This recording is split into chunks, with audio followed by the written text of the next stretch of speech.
Բելգիան դեռևս դեմ է Ուկրաինային վարկ տրամադրելուն, օգտագործելով սառեցված ռուսական ակտիվները եւ քննարկումները շարունակվում են։ Այս մասին հայտարարել է Եվրոպական միության դիվանագիտական ծառայության ղեկավար Կայա Կալասը։ Բելգիան ունի օրինական մտահոգություններ ռիսկերի վերաբերյալ, բայց մյուս բոլոր Եվրամիության անդամ պետությունները հայտարարել են, որ պատրաստ են կիսել այդ ռիսկերը։ Այսպիսով մենք քննարկում ենք այս հարցերը, ասել է Կալասը։ Նոյեմբերի 28-ին Պոլիտիկոն հղումանելով դիվանագիտական աղբյուրներին հաղորդել էր, որ Եվրամիության որոշ երկրներ կասկածում են Բելգիային սառեցված ռուսական ակտիվներն օգտագործելու մեջ։ Այդ իսկ պատճառով այն հետաձգում է դրանց փոխանցումը Ուկրաինային։ Հոդվածի համաձայն եվրոպական տարբեր երկրներից 5 դիվանագետներ դժգոհություն են հայտնել Բելգիայի կողմից ռուսական ակտիվները պահելու ակնհայտ երկրորդական նպատակների վերաբերյալ։ Նրանք նշել են, որ երկիրը խախտում է անցյալ տարի ընդունված միջազգային պարտավորությունը, բացահայտել, թե ինչպես է օգտագործում այդ միջոցները։ Ուկրաինայի նախագահի աշխատակազմի ղեկավար Անդրեյ Երմակի հրաժարականը եւ Ուկրաինայի զինված ուժերի անհաջողությունները առաջնագծում ստիպում են Ուկրաինայի առաջնորդ Վոլոդիմիր Զելենսկուն պայքարել իր գոյատևման համար։ Այս մասին հայտնել է լրագրող Քրիստոֆ Վաները։ Զելենսկին ըստ էության պայքարում է իր գոյատևման համար, նշել է լրագրողը։ Վաները նաև ընդգծել է Կիևի վրա ԱՄՆ-ի կողմից ճնշման աճը, Զելենսկուն ստիպելու համաձայնվել տարածքային զիջումների հօգուտ Ռուսաստանի։ ԱՄՆ նախագահ Դոնալդ Թրամփը հայտարարել է, որ մտադիր է հետաքննել ամերիկյան լրատվամիջոցների այն հաղորդագրությունները, որոնցում պնդվում է, որ Պենտագոնի քարտուղար Փիթ Հեքսեթը հրամայել է մահապատժի ենթարկել Կարիբյան ավազանում թմրանյութերի ապօրինի շրջանառության դեմ հարձակումներից փրկվածներին, հաղորդում է Washington Post-ը։ Նախագահը լրագրողներին ասել է, որ կհրամայի հետաքննություն սկսել այս տեղեկատվության վերաբերյալ։ Նա նշել է, որ ինքը նման հրաման չէր տա, սակայն Հեքսեթը վստահեցրել է նրան, որ ինքը չի հրամայել մահապատժի ենթարկել զեկույցում նշված երկու անձանց։ Նախագահն ասել է, որ վստահում է Պենտագոնի ղեկավարի բացատրություններին։ Արձագանքը պայմանավորված էր թերթի հոդվածով, որը հղում էր անում աղբյուրներին, որոնք պնդում էին, որ Հեքսեթը հրամայել է սպանել բոլորին Վենեսուելայի ափերի մոտ նավակների ոչնչացման ժամանակ, այդ թվում կրկնելով առաջին հարձակումից փրկվածների վրա հարվածները։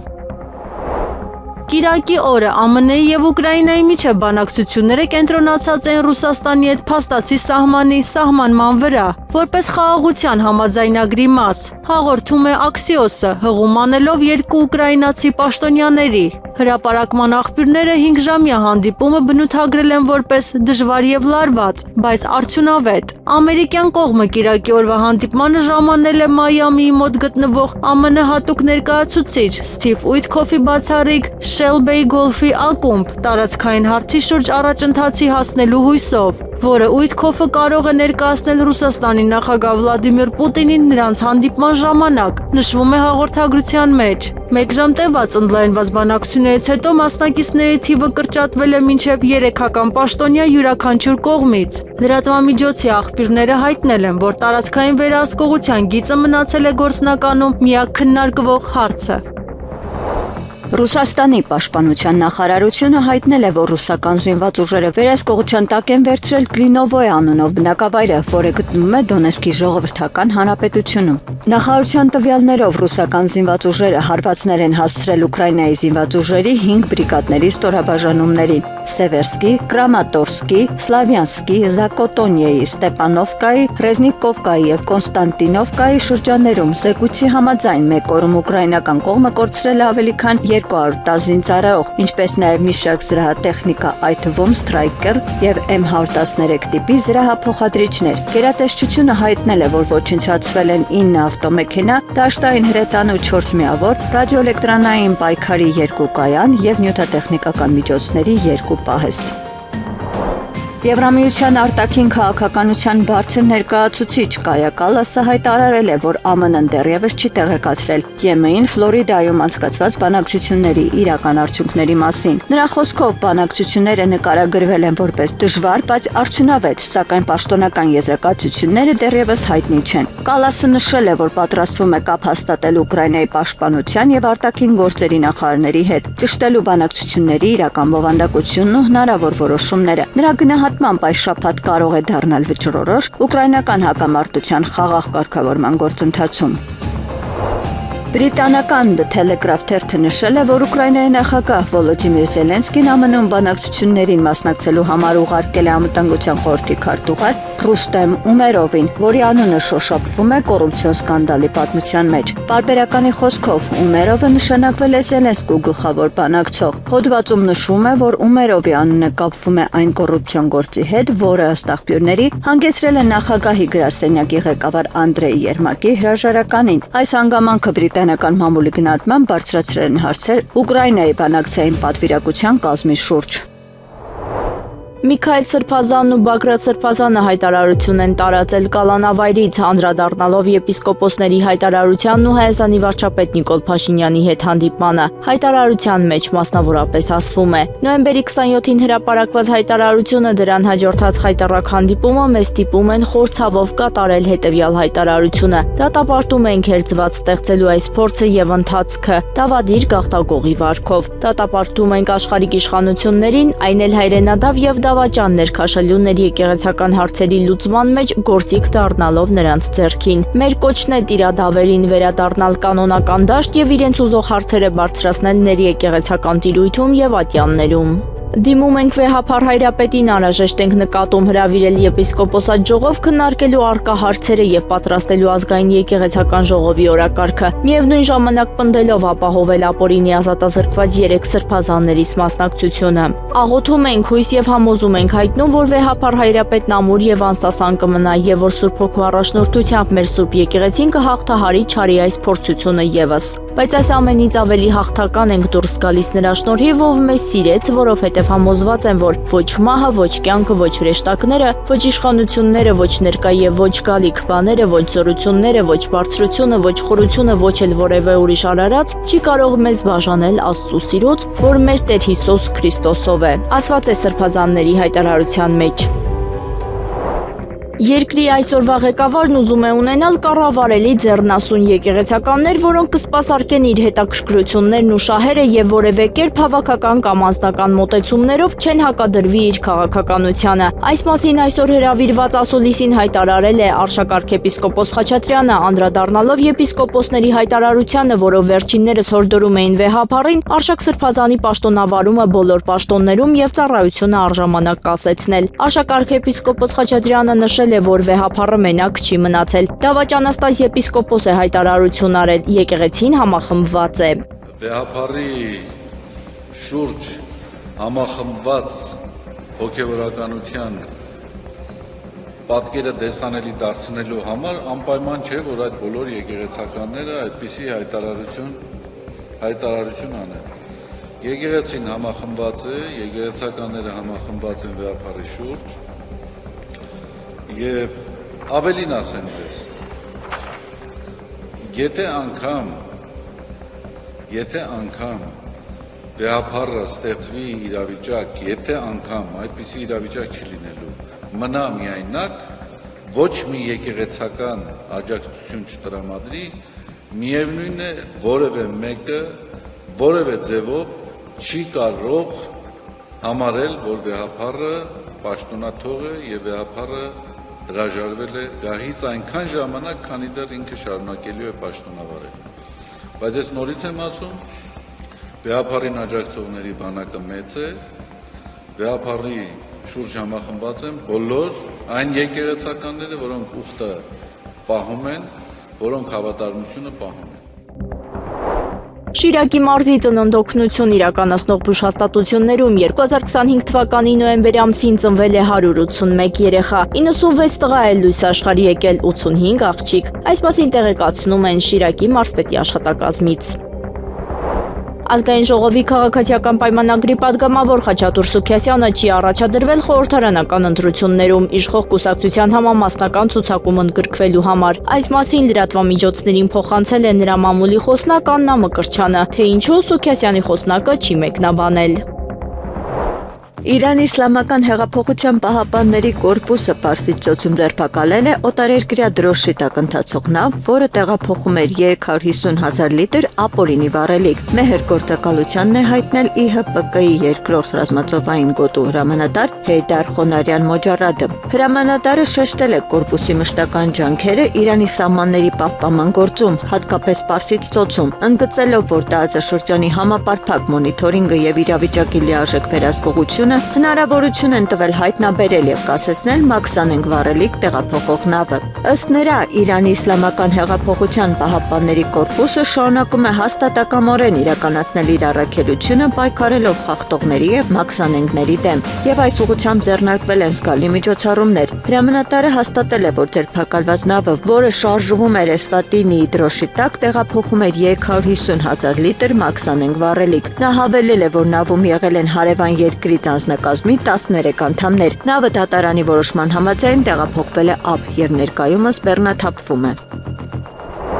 Ուկրաինան նոր պատժամիջոցներ է սահմանել Ռոսնեֆտի, Լուկոյլի, ինչպես նաև այն ռուսաստանցիների նկատմամբ, որոնք դրոններով կազմակերպում են ուկրաինացիների համակարգային ոչնչացումը, հայտարարել է Ուկրաինայի նախագահ Վլադիմիր Զելենսկին։ Շարունակում ենք պատժամիջոցային աշխատանքը, այսօր երկու նոր որոշում կա։ Ուկրաինան համաժամանակացրել է պատժամիջոցները Միացյալ Նահանգների հետ եւ սահմանափակումներ է կիրառել Ռոսնեֆտի, նրա ձեռնարկությունների, ինչպես նաև Լուկոյլ խմբի մեջ մտնող ընկերությունների նկատմամբ, նշել է Զելենսկին։ Ըստ նրա, այս ընկերությունների դեմ սահմանված պատժամիջոցները արդեն զգալիորեն զրկում են ռուսաստանյան պատերազմի մեքենան ֆինանսներից, եւ դա պետք է շարունակել։ Բացի այդ, Ուկրաինան պատժամիջոցներ է սահմանում ռուսաստանցի մարդասպանների նկատմամբ, որոնք կազմակերպում են ուկրաինացիների համակարգային ոչնչացումը դրոններով, հավելել է նախագահը։ Զելենսկին ընդգծել է նաև, որ տարվա ավարտին սահմանել է պատժամիջոցային քաղաքականության հիմնական առաջնահերթությունները, պատժամիջոցների հետագա համաժամանակեցում գործընկերների հետ, ԵՄ-ի 20-րդ պատժամիջոցային փաթեթի նախապատրաստում, սահմանափակումների ուժեղացում ստվերային նավատորմի, ռուսաստանյան ռազմական արտադրության համագործակցողների եւ քարոզիչների դեմ։ Պատժամիջոցներ են սահմանվել նաև այն ռուսաստանյան ընկերությունների նկատմամբ, որոնք ներգրավված են հետախուզական եւ հարվածային ԱԹՍ-ների եւ անօդաչու ավիացիոն համալիրների մշակման ու արտադրության մեջ։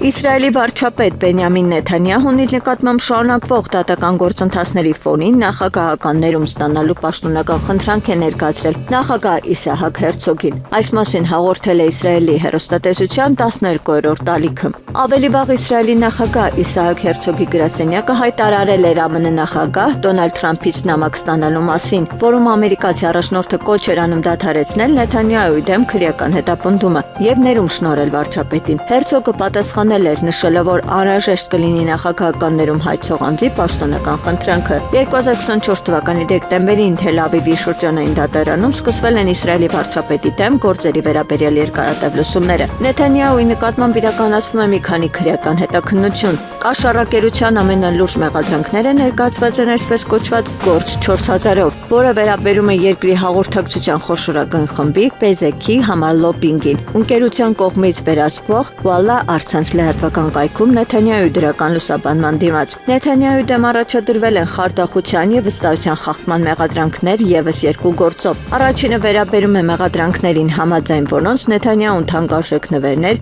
բացառիկ սիգարներ եւ շամպայն է ստացել հոլիվուդյան պրոդյուսեր Արնոն Միլչինից, որոնց ընդհանուր արժեքը քննիչները գնահատում են գրեթե $200,000։ Քննիչները կարծում են, որ նվերների դիմաց Նեթանյահուն լոբինգ է արել օլիգարխի անձնական եւ գործարար շահերի համար։ Մյուս գործը վերաբերում է վարչապետի փորձերին բանակցելու երկրի ամենամեծ մեդիախմբերից մեկի հետ։ Մյուս գործը վերաբերում է վարչապետի փորձերին բանակցելու երկրի ամենամեծ մեդիախմբերից մեկի սեփականատիրոջ հետ։ Վարչապետի գործունեության բարենպաստ լուսաբանման դիմաց պետք է ընդունվեր օրենք, որը կսահմանափակեր այդ լրատվամիջոցի մրցակից մեկ այլ թերթի գործունեությունը։ Նեթանյահուն նախկինում հայտարարել էր, որ այս մեղադրանքների նպատակը իրեն վարչապետի պաշտոնից հեռացնելն է։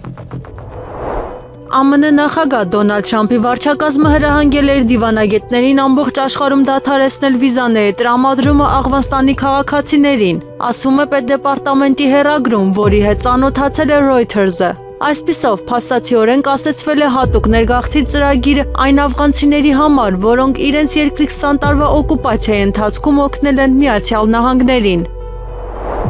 Թուրքիայի նախագահ Ռեջեփ Թայիփ Էրդողանը հայտարարել է, որ Իսրայելը կեղծ պատրվակներով խախտում է հրադադարը։ Միևնույն ժամանակ մենք տեսնում ենք, որ Համասը չնայած սադրանքներին համբերատարություն է ցուցաբերում հրադադարը պահպանելու հարցում, նշել է նախագահը։ Էրդողանը հավելել է, որ սոցիալական ցանցերում եւ իսրայելական լրատվամիջոցներում ապատեղեկատվական արշավ է տարվում թուրք ժողովրդի համերաշխությունը Պաղեստինի ժողովրդի հետ կանխելու նպատակով։ Սովի խնդիրը Սուդանում, Հարավային Սուդանում, Հայիթիում եւ Մալիում հատկապես մտահոգիչ է, իսկ Գազայի հատվածում մոտավորապես 2 միլիոն մարդ սովամահության վտանգի տակ է։ Այս մասին հայտնել է ՄԱԿ-ի Պարենի եւ գյուղատնտեսության կազմակերպության Ռուսաստանում գրասենյակի տնօրեն Օլեգ Կոբյակովը։ Ամենամեծ մտահոգության առարկա երկրներն են Պաղեստինը, Գազայի հատված, Սուդանը, Հարավային Սուդանը, Հայիթին եւ Մալին։ Այս երկրների բնակչությունը արդեն իսկ բախվում է սովի վտանգի կամ խիստ պարենային անապահովության աղետալի մակարդակի հետ, ասել է Կոբյակովը։ Նա ընդգծել է, որ Գազայի մոտավորապես 2 միլիոն մարդ սովամահության վտանգի տակ է։ Նոյեմբերի 30-ին Հայաստանի վարչապետ Նիկոլ Փաշինյանը Երևանի քաղաքապետ Տիգրան Ավինյանի ուղեկցությամբ ժամանել էր Սուրբ Սարգիս եկեղեցի, որտեղ մասնակցում էր Կիրակնորիա պատարագին։ Պատարագին ներկա էր նաև Նավասարդ arczepiskopos Կճոյանը։ Պատարագին մասնակցում էին նաև էկոնոմիկայի նախարար Գևորգ Պապոյանը, ազգային ժողովի փոխոսնակ Ռուբեն Ռուբինյանը, արդարադատության նախարար Սրփուի Գալյանը, Հայաստանի Հանրապետության արտաքին գործերի նախարար Արարատ Միրզոյանը, ինչպես նաև մեր ձևով շարժման համակարգող Նարեկ Կարապետյանը։ Օրերս Փաշինյանի մոտ եպիսկոպոսած ընդունելություն էր, որին մասնակցում էր նաև Նավասարդ arczepiskopos Կճոյանը։ Նա ի թիվս հանդիպանը մասնակից հոգևորականների դեմ է դուրս եկել ամենայն հայոց կաթողիկոս Գարեգին Բ-ին։ Երեկ վաղ առավոտից արդեն ոստիկանությունն ու ազգային անվտանգության ծառայությունն աննախադեպ թվով ուժեր էին կենտրոնացրել Սուրբ Սարգիս եկեղեցու տարածքում։ Նաև միջադեպեր եղան վեհափառի կողմնակիցների եւ եկեղեցուն դեմ դուրս եկած իշխանությունների կողմնակիցների միջև։ Փլուզվել է Երևանի Շիրակի փողոցում գտնվող չգործող դաշնամուրի գործարանի արտաքին պատը։ Այս մասին դեկտեմբերի 1-ին ժամը 10:12-ին ահազանգ է ստացվել ճգնաժամային կառավարման ազգային կենտրոնում։ Դեպքի վայր են մեկնել ներքին գործերի նախարարության փրկարար ծառայության, Երևանի փրկարարական վարչության Հրշեջ փրկարարական ջոկատից 2 մարտական հաշվարկ։ Ըստ նախնական տվյալների մասամբ փլուզվել է եռահարկ շինությունը, որտեղ տեղակայված էին տնտեսական ապրանքների եւ սննդի պահեստը։ Կա տուժած, կտրվի լրացուցիչ տեղեկատվություն։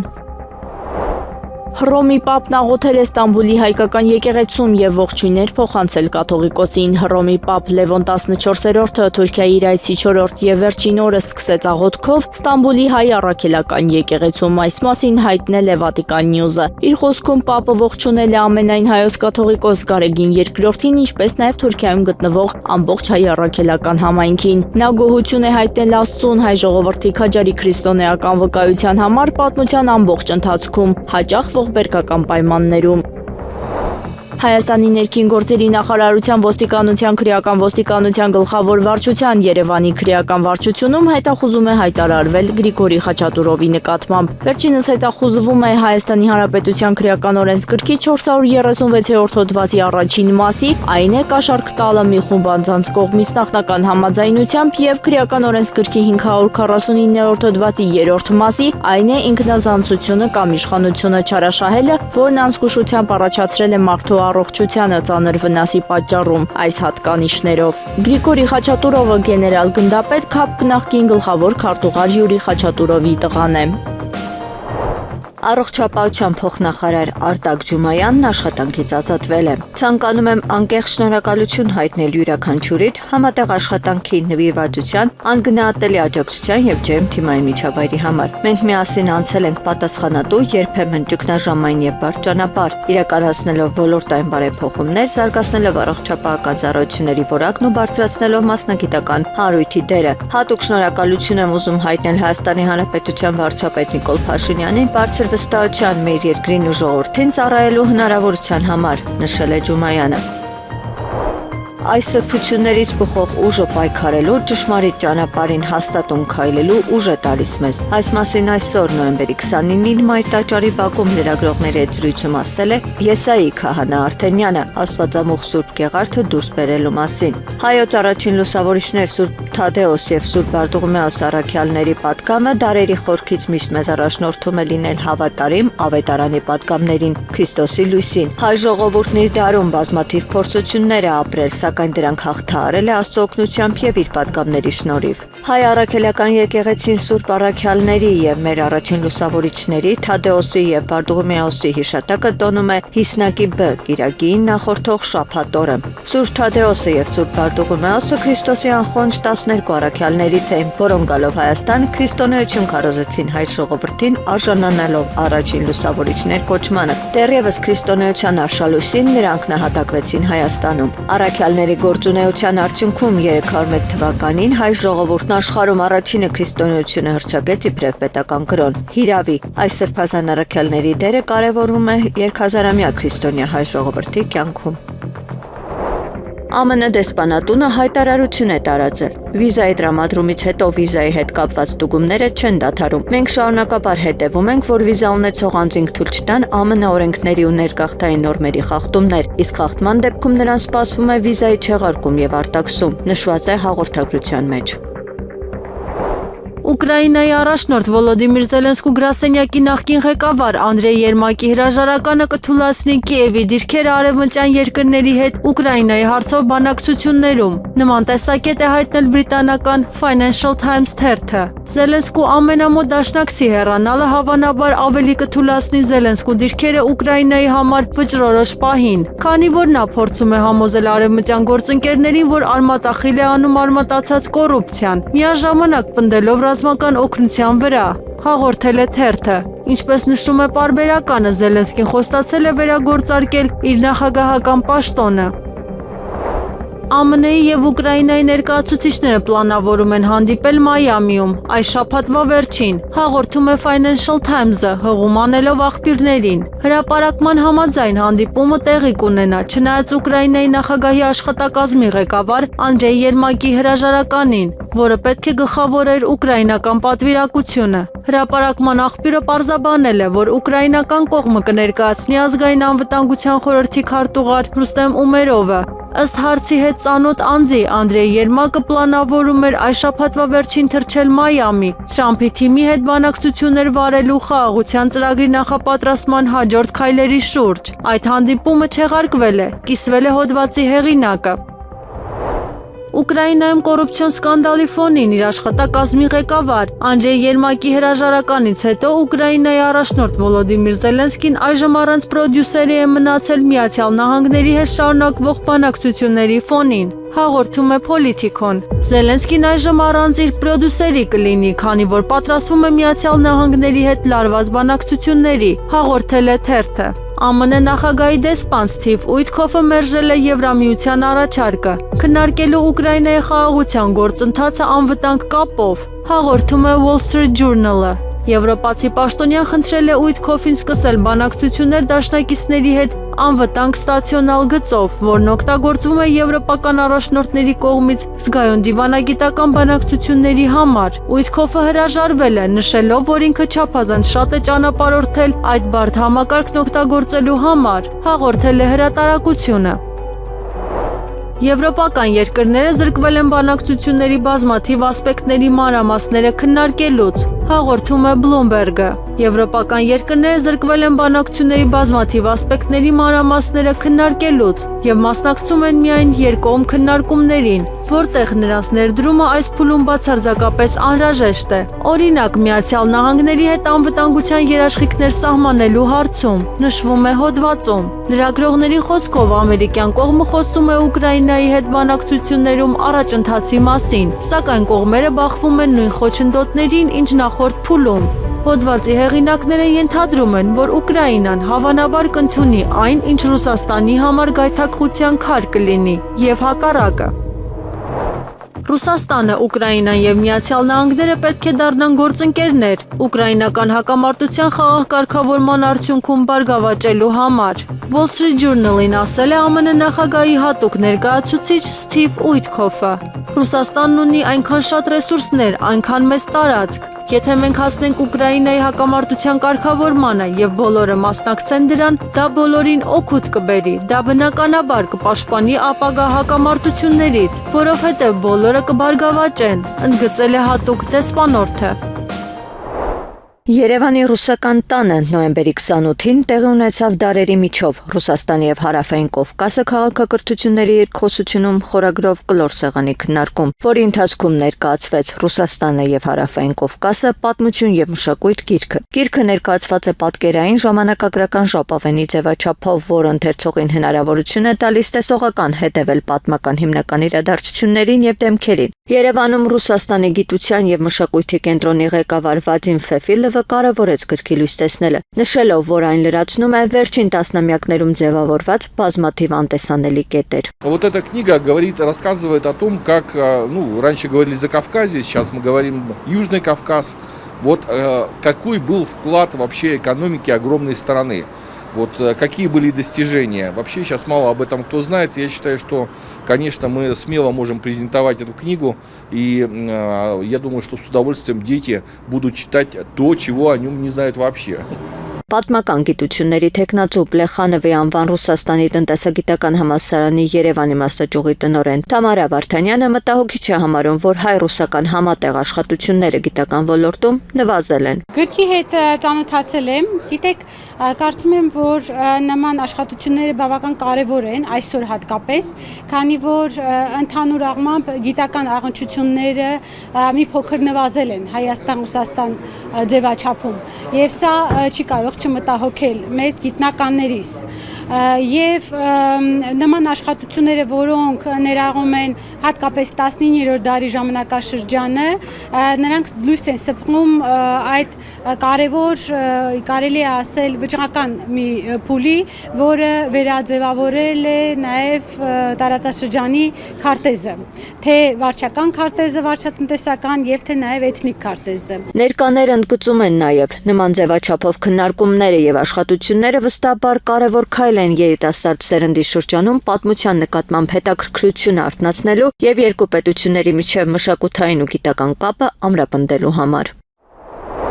Ուկրաինայի առաջնորդ Վոլոդիմիր Զելենսկին անօրինական պետության ղեկավար է եւ չի կարող խաղաղության պայմանագիր ստորագրել։ Այս մասին հայտարարել է Ռուսաստանի անվտանգության խորհրդի փոխնախագահ Դմիտրի Մեդվեդևը։ Նա նշել է, որ կոռումպացված կառավարությունը փշրվել է ժամկետն անց Կիևի ծաղրածոյի շուրջը։ Նույնիսկ եթե նա որոշ ժամանակ էլ նստի իր գրասենյակում քթից կոկային փչելով, նա չի լինի խաղաղության պայմանագիրը ստորագրողը։ Ծաղրածուն ապօրինի է, հայտնել է անվտանգության խորհրդի փոխնախագահը։ Նրա խոսքով Զելենսկու ռեժիմի փլուզումը անխուսափելի է։